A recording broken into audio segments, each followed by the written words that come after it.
Okay, so my dear friends, this video is for educational and informational purposes only. Please do your own research or consult a professional financial advisor before investing your money. Thank you. The stock market looks strong overall, but many companies are actually struggling.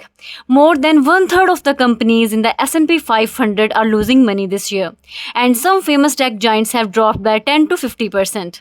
However, smart investors should not panic when good businesses face falling stock prices, because this drop often creates a great opportunity to buy high quality stocks at a cheaper price. And Chewet's stock price dropped heavily by 53.7% down to $291.09. Investors are panicking over a 1% loss in tax market share, a 17% cut in staff, and a lawsuit. However, its main apps, QuickBooks and TurboTax, are doing great, pushing revenue per user up by 10%. Adobe stock is now trading at $237.25 per share. Investors fear new AI rivals like Midjourney. However, people are ignoring that Adobe's own Firefly AI is making $300 million every year, and the company is buying back $8.5 million of its own cheap shares. Netflix stock price dropped by 24.4% down to $68.72 because of weaker future outlook. However, the company is making a lot of cash, targeting $12.5 billion this year.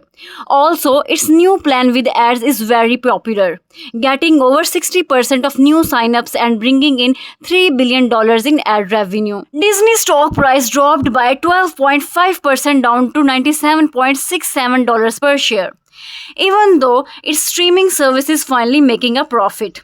Investors are worried. This is because Disney has a massive $85 billion debt and is planning to spend a risky $60 billion on physical theme parks and cruise ships. Home improvement giant Lowe's stock price dropped by 13% this year, trading near the $208 per share mark. High interest rates have frozen the housing market, so people stop spending money on big kitchen renovations and DIY projects, causing a short-term drop in revenue. Lowe is still doing great operationally, growing its earnings per share by nearly 5%.